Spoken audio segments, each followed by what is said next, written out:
Today we will discuss how to improve the NIRF ranking.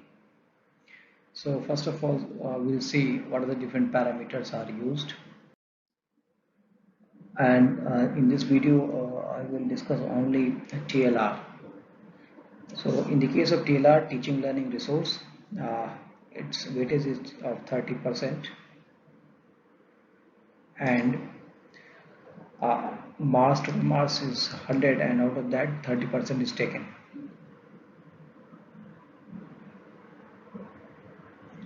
So first is strength including doctoral. Second one is the faculty student ratio.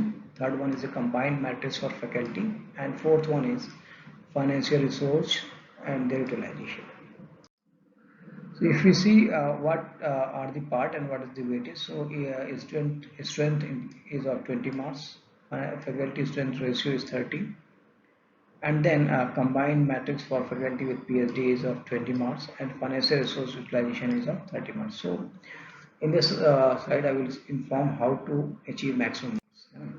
So if you see in the strength ratio, two things are important. First one is NE and NT. So NE is the total number of students enrolled in the institute, that means the students who are studying at present in the institute, and NT is the total number of sanctioned approved intake. Sanctioned approved intake means for which you have been approved for considering UG and PG. In this we are not going to consider PhD programs.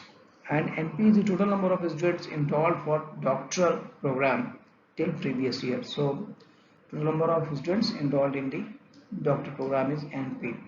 So here if you have to achieve maximum marks, so what we need to do, there must be sanctioned intake must be equal to the number of enrolled students. Then only we are going to have 15 marks by this, and we must have sufficient number of PhD scholars. Then we are going to get this 5 marks. So this sufficient I am telling is depending upon the F parameter.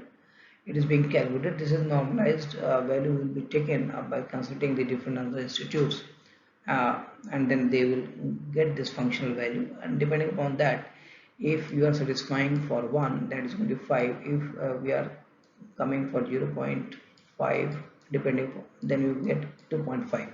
So this is how they will calculate the remaining parts.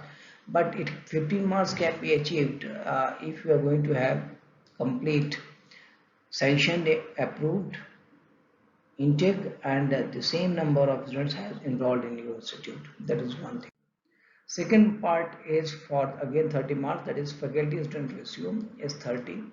So it depends upon the total number of students, that is NT and NP. NT is the total number of students enrolled in the doctoral program, NP, and again here NT is the total number of sanctioned approved intake for UG and PG. So sanction will be taken into consideration, and this makes complete N, and F is the total number of regular faculty. So here regular faculty in the institute for previous year is being considered. So regular is important because only regular faculties are treated. So they have suggested 15, but 15 by 15 we cannot get the maximum. It is required 1:10. So if you have 1:10 means if you have one faculty and 10 students, then we are able to get 30 marks. So we need to ensure that faculty student ratio in the institute must be 1:10 in order to get this 30 marks. So this is how we can achieve 30 marks if we are going to maintain 1:10 score here. And finally, the next is faculty with PhD and experience, that is FQE, where if all the faculty members are PhD holders, that means if you have greater than 95% staff is of PhD, then we are going to get 10 marks directly. If suppose we have 50% staff are PhD, then we go for, this is going to be 50%, 50 division by 95 into 10, so it will give you 5.2. So we are going to get less weightage. So the 50 division by 95 into 10 we can do, and we'll get the value for the marks which we are going to get if we have 50% PhD. So in this scenario we need to recruit PhD holders only in the institute in order to get this 10 marks.